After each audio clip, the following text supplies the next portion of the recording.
டெல்லியில் பாலியல் வன்கொடுமைக்கு ஆளான கல்லூரி மாணவி உயர் சிகிச்சைக்காக சிங்கப்பூர் கொண்டு செல்லப்பட்டுள்ளார்.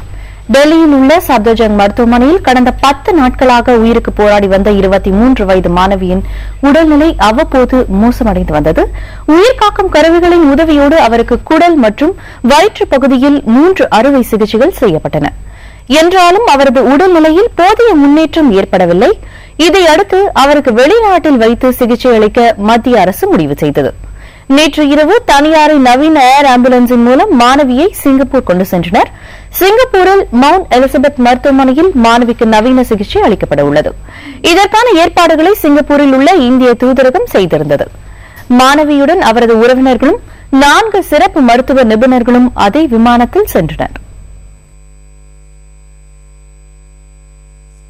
On the advice of team of doctors, the Government of India has made arrangements that the patient be shifted in a well-equipped air ambulance to a renowned hospital identified by the doctors, involving minimum journey so that she can be provided state-of-art medical treatment that may perhaps stretch to many weeks.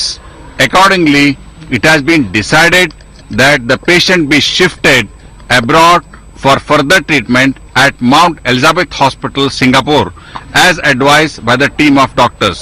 The said hospital has a state-of-art multi-organ transplant facility.